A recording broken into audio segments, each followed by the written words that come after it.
Of everybody who's been attending, and tonight we're having our final session. We're talking about loneliness and resocialization, which I think is a great topic, especially after what we've been through.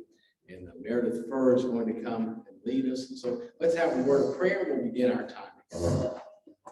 God, we give you thanks for these moments we've had on Wednesday night these past 4 weeks to talk about mental health and about our care for one another and our own self-care. And we're grateful for those who've led us and helped us to think and to learn each and every week. And we pray tonight, as we think about this subject in particular, we pray tonight for those in our own congregation who might be going through a time of isolation and loneliness, either from the pandemic or for other reasons. And we lift them up to you, and that they will know that you are with them and that we are with them and that they are loved. And we just thank you tonight for the opportunity to think on this subject and to learn and to find out not only how we can make good decisions, but also to help others around us.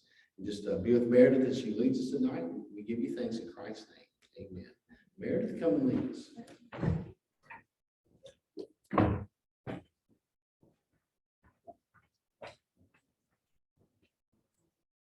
Thank you, Jeff and Karen, for arranging this whole series. I know I'm wrapping up the last of our mental health and well-being series. And tonight I'm going to be talking about loneliness and resocialization. So first, I'll give you a little background about myself. A little background about myself. I received my undergraduate degree in social work at Meredith College. My master's degree from NC State, go Pack, in counseling education, and then got my license as a clinical mental health counselor associate. In my working roles, I have been a social worker working with families and children. I've been a school counselor, and I'm also in a private practice. So we thought that this topic would be important because I know that all of us experience loneliness at some point in our lives, but loneliness isn't simply being alone, because you can be in a relationship or a marriage and still feel lonely. You can be successful and feel fulfilled by many aspects of your life and also feel lonely at the same time. And just like other feelings, loneliness fluctuates, so it kind of comes and it goes. Now, there are many people who enjoy being alone, my sister being one of them, and they actually get their energy from being alone, and then there's others who don't want to be alone, and it's kind of miserable for them. I know saying that you're lonely is a vulnerable thing. Some people don't want to admit that they're lonely because they want to appear strong and capable and independent. However, you can be strong and capable and independent and still feel loneliness at times.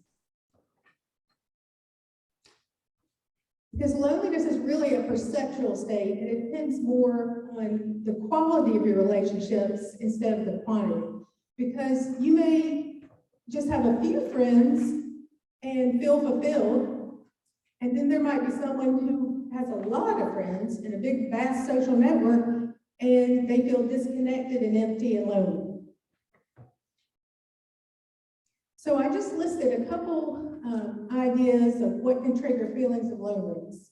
So I have here, like moving to a new job or city, changing from in-person to remote work, ending a friendship or relationship, or living alone for the first time. Does anybody else in the audience, can you give me an idea of a transition that you think people experience loneliness? Divorce. That's a good one. Anyone else? Caregiver, yes. Anyone else? Retirement, yes. That's great. Those are all great ideas. And depending on the root cause of your loneliness, the adjustment period might vary. So like if you move to a new city, and you might feel lonely at first, but then when you start making some connections, the loneliness might dissipate. But if you lose, a friend or relationship, partner, spouse, then your loneliness might persist longer. Okay, so I know you're wondering why I have Charlie Brown on here. I know this is a heavy topic, and every week we, have heavy topics. So I just want to show you a little clip talking about loneliness with Charlie Brown, and since Valentine's Day is in about a week. Let's see that.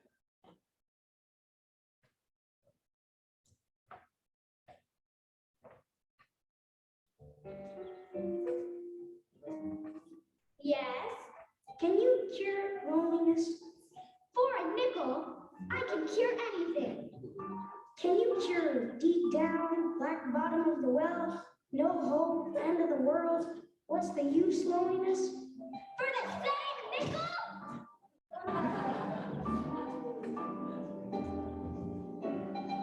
I just had a terrible thought.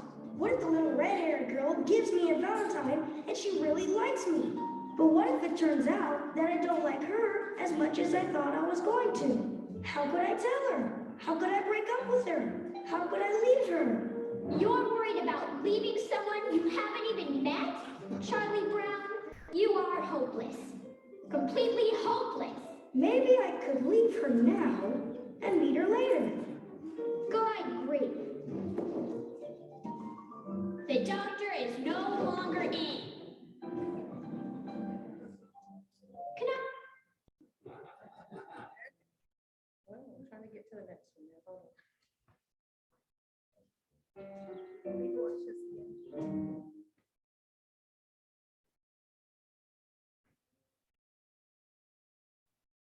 Okay. Why is it not letting me get out of this?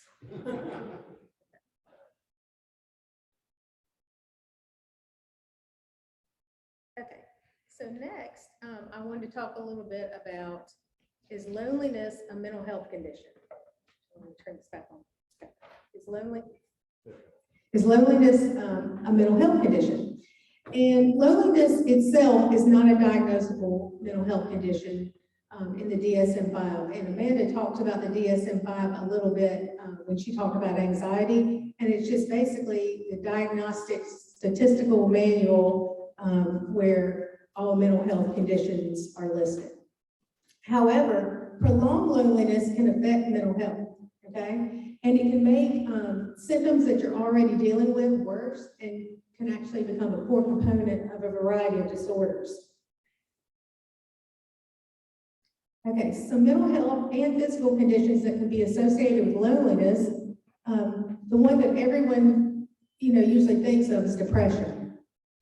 Also, substance abuse. So many lonely people will turn to abusing substances as a coping skill. Also, chronic loneliness can put you at a bigger risk for physical problems such as like heart disease, sleep issues, cognitive decline, and obesity. So loneliness can really affect your physical and your mental health. Okay, we're going to stop here for a minute and do a little check. I want you to talk to the people at your table and either talk about how you felt over the last few years. Have you felt lonely? Or if there's a time in your life where you felt lonely. And I know I'm asking you to be vulnerable here because we don't like to admit that we get lonely. But if y'all would just start talking, that'd be great.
Okay.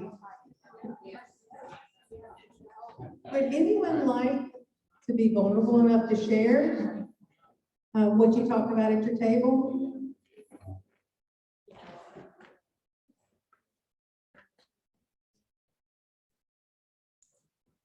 I'll share that what I said was that I think as an adult you learn that there really are only a few people in your lifetime that become those deep friends. You can have a lot of friends and a lot of social network and everything, but But as you age, I think you realize there's just a few people in your life that you have that kind of depth with. And if you don't have that, you know, or if you have to leave that, you can go through loneliness, even though you got all kinds of people around you and have relationships with them. I was telling them, I had a friend in Tennessee, another pastor, he said, I'm looking forward that I can come to your house and lay down in your living room floor for you. So I think that's a good example. So. Okay, thank you. Anyone else? One of the things we talked about was all the disconnects and COVID. And the Zoom is a wonderful thing, and we're very, very grateful that we had it, because it's something, but it is not a substitute for seeing people in public. Yes, thank you. Anyone else want to share what they talked about at their table? We talked about differences in situations and how they led to isolation. What we all missed out of communication stuff, the one-on-one. And how the kids in this generation never be able to make up the last couple of years when they had great occasions to celebrate.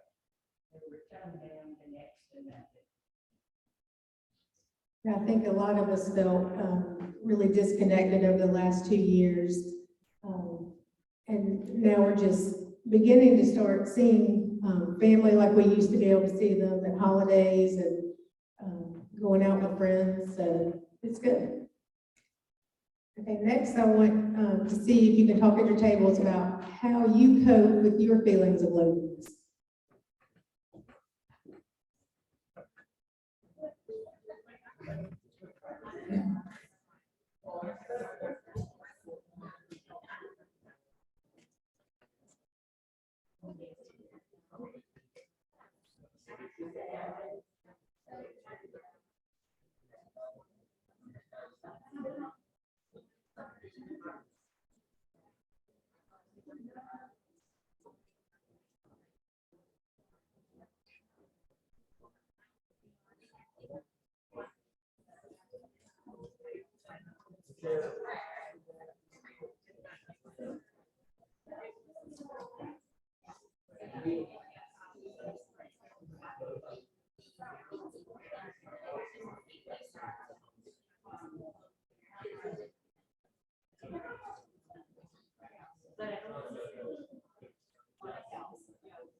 No, but you invite, always invite people.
Okay. If y'all have finished up your conversation.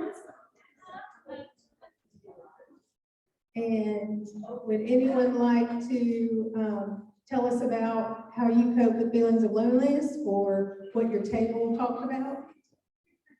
We decided that, I was sharing, my grandmother used to always say, if you're feeling down, then you need to do something for somebody else. You feel better if you help somebody else. So I've tried to remember that, although it's been tough sometimes, it does make you feel better when you help somebody. Yeah, I like that.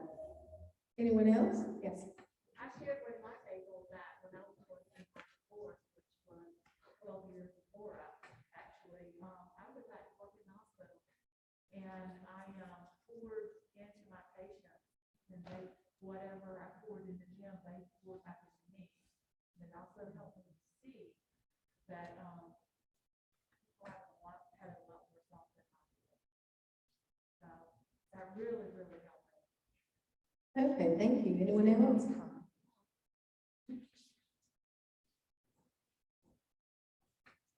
Yes.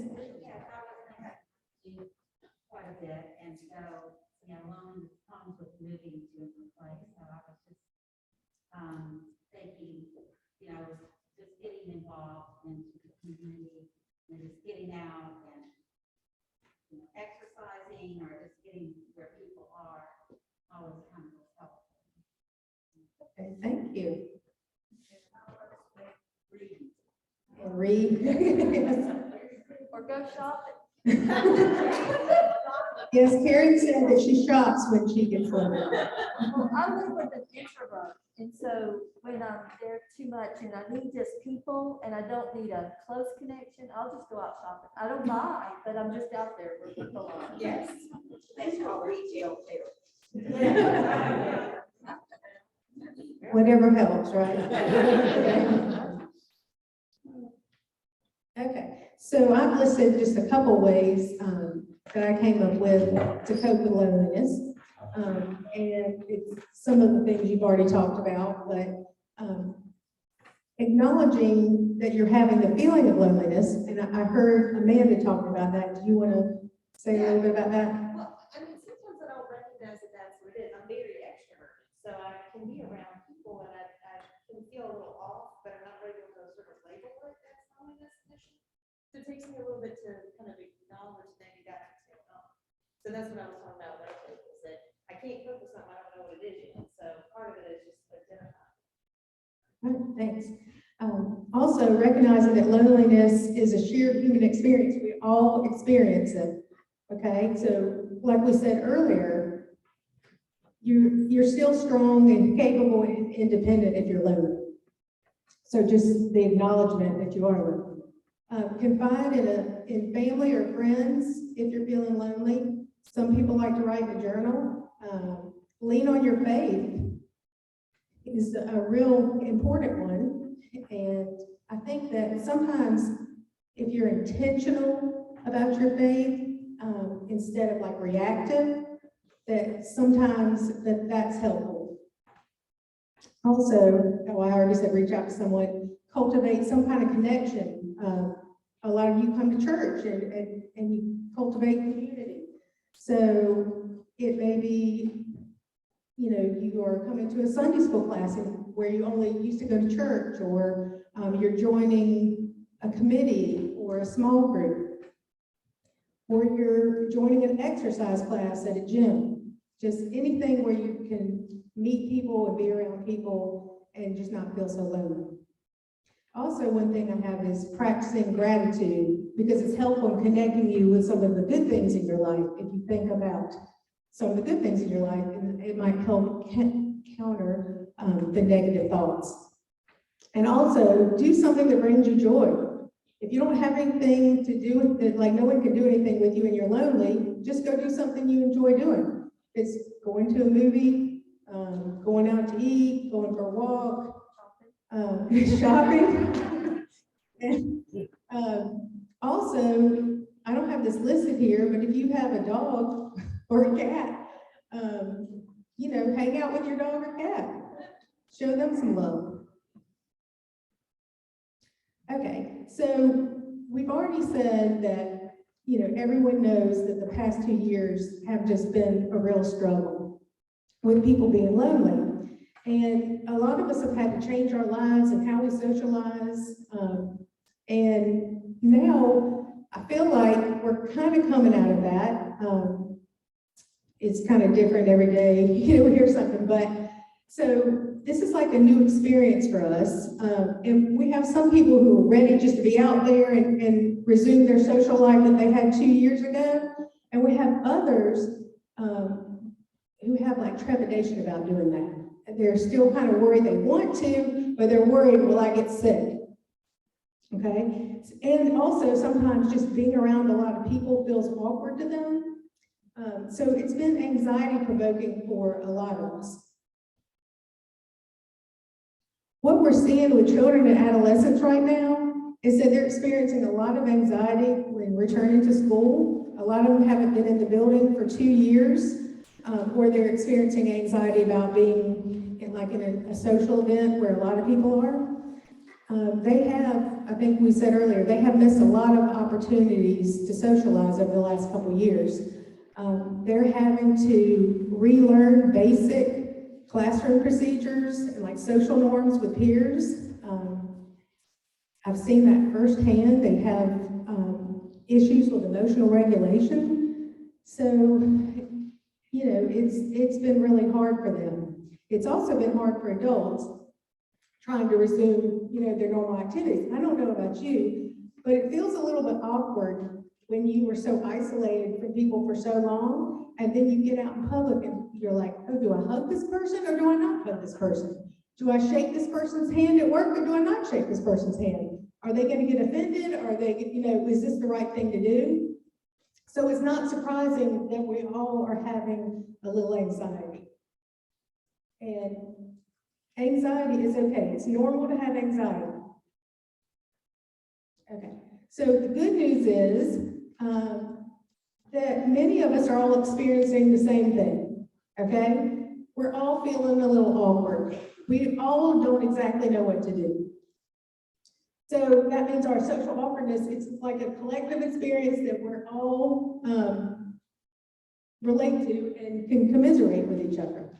So my thought is that if you go out to a social event or you see people, just say something about the elephant in the room. Say, hey, do you care if I hug you? Or are you okay with me taking my mask off? Or are you okay with, I know we're going out to eat tonight, with me inviting 2 other people? So, because I really think that communication, you know, will help with the awkwardness. And last, I just put 2 verses that I think help when you're lonely. Jeremiah 29:11, and Joshua 1:9. And I want to thank y'all all for coming tonight. And if you need to talk further about anything, please come talk to me or Amanda or Andrew or Dana, and we can help you, or we can help you to get a referral to see someone if you need to. Thank you very much.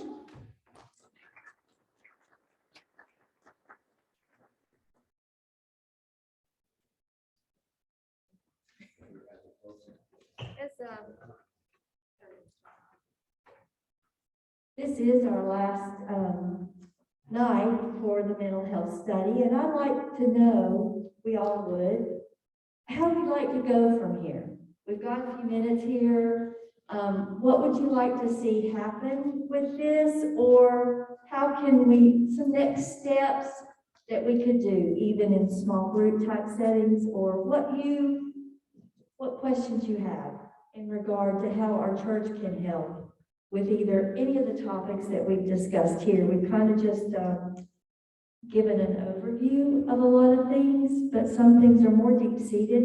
This is not a counseling session by any imagination, but just how would it affect you, and how would you like to see the church maybe reach out to you in that way, or cell groups we can start, or something like that. I don't know. We're open to that, and we've got Dr. Roberts here, so he's captive, and he takes lots of good notes. Would y'all like to share at your tables or just bounce it out? Russ, you've got something? Yeah, I would Get on. like it, maybe to have some kind of testimony. People who have mental illness. Like a testimony time for people who have mental illness, maybe how they've worked through it as a positive, maybe some resources that they found. Okay, that's something to know, to have testimony time. That might be a little shocking for some on the big scale, but definitely on a small scale in Sunday school groups, or another session like this where people are choosing to come to listen to that. That could be good. I get that. I do think, that it would be great for the youth, because I've seen, a lot of conflict, just in my grandchildren. And, mental health thing would be great, also for the youth. Okay, Jan mentioned that she felt like some mental health studies or experiences, and that would be helpful for our youth, because they are experiencing things they probably cannot put a label on it or any kind of definition to it or understanding of it, but we see that in their actions and their activities. And I know you mentioned that the week I did stress and anxiety, I sent my slides to Christian. Yeah. And he actually did that with you. Oh, So he took some, I don't know, took some of that with him. So he's sort of putting it out there, and I told him I'd have to work with him on more of those. great, because I know, Taylor and Ashland talked tonight, they like. Yeah, absolutely. Yeah, I think he's talking about this topic, so I think he's trying to kind of make it, parallel. So hopefully. Yes, we do have, Christian has tried to make some of this parallel, present some of these during D-teams and some things for the youth, and they are looking at how they can maybe broaden that. I think a helpful thing for those who want to be a resource or a source of support to others, or to be available, would be to offer something here at church like mental health first aid, so that those who want to be helpful or be more knowledgeable can get some kind of formal training. There are easy ways to host it, or to organize a group from the church to seek that out. And it's something that anybody can take. It's not an academic course, but I think either that or finding ways for those who in the church who are interested to again learn more about mental health needs, and maybe form like a task force or a group of people who are available to offer referral throughout the church. It's not just for most who presented, there's lots of folks with knowledge and expertise. I think that would be good.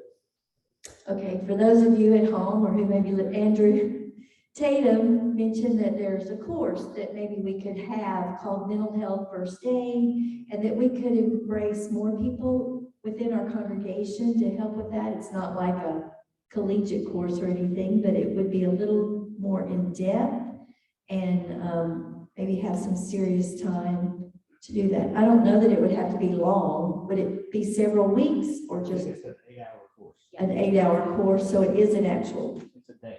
it's a day, okay. 8-day course, yeah. Can you break it up? That I know what it is. Who provides that type of course? Mental health first aid. Mental health First Aid is a group of people who provide that. Okay, it's like we would reach out to an outside resource Yes. to come in and offer that. Yes. Okay. Are you writing that down? Got it. Okay. Andrew, do you get CEUs for that? I think you can, Okay. yeah. Yeah, for like nurses or physicians or social workers who need that. That'd be good.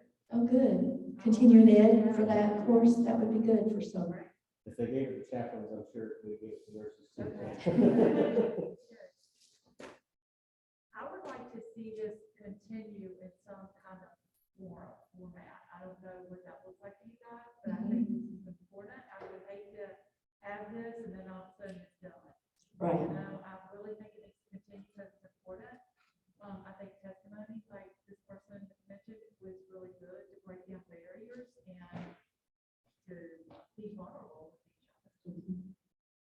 So Susan mentioned she'd like for it to continue in some forum or some fashion that we could keep the conversation going for those within our congregation. I think the more resources that we bring in also equip our congregation for what's out there should anyone need to reach out, a family member, a friend, that kind of thing. So I agree. We need to look at how to shape that, I guess, in the best way, frame it up.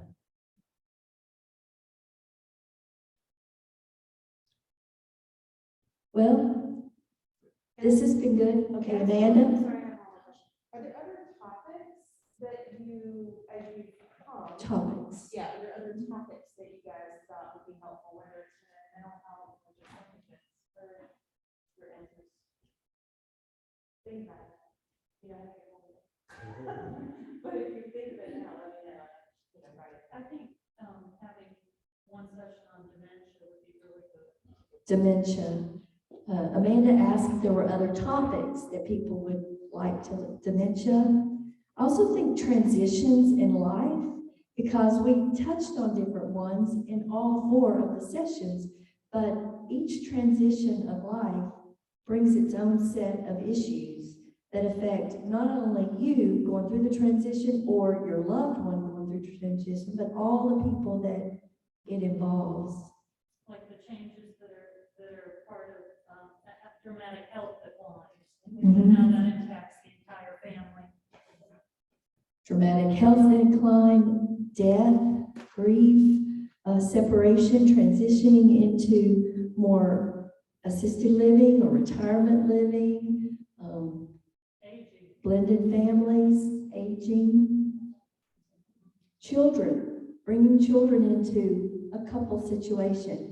That does add a lot of stress that we don't think about, that we just think, oh, it's a joyous time, but I've been with some moms and dads that are like, oh my goodness, you know, they got deer in the headlights. It suddenly changed their whole social world, especially. So there's a lot of transitions. College is a transition. High school's a transition. Blending families. Caring for aging parents. We did have at one time a group that met here once a month, I think, caring for aging parents. We've had other groups that have met here for, you know, children that of older parents and had adult children that needed extra attention. So those kind of groups have popped up based on the needs, and we are very open to having that, using our space for that. I think if we just hear from people, either in this room or online, that something you'd be interested in pursuing, we can find probably the resources within our congregation that could initiate this, help with it, support it. I also think there's a need to differentiate between, mental illness and, say, like borderline intelligence or those kind of things. I think about all the mass shootings, and people are so afraid of anybody who does anything different. And I've worked with a lot of handicapped people, and they do things that are different, but they are no more dangerous than a wet dish rag. Yeah. But as soon as somebody does anything different, everybody's red flags go up if they don't know anything about the population. Understanding and being aware that everyone who is different isn't a threat. Yes.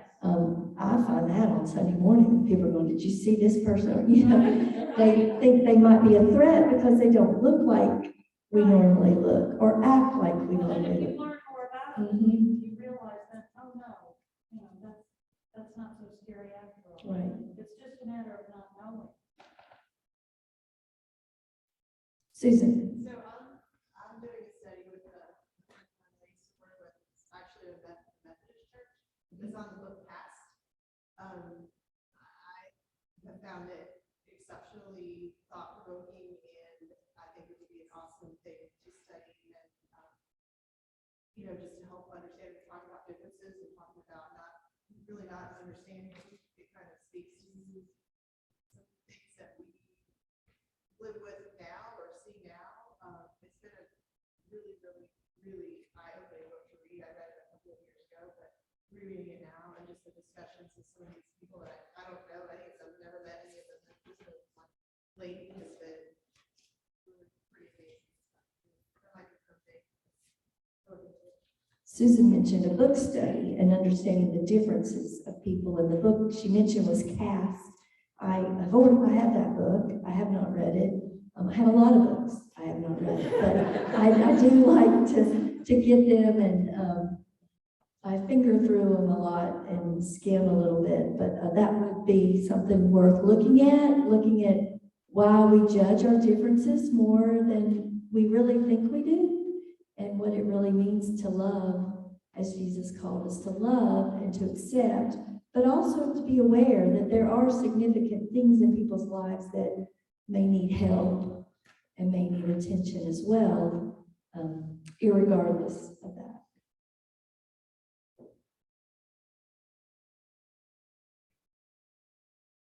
Well, thank you. We're glad that you were here and that you came to these 4 weeks. I see Amanda is taking notes, so that was very helpful because I don't think I would remember all that. And we will now close, and may you go in peace. May God be with you.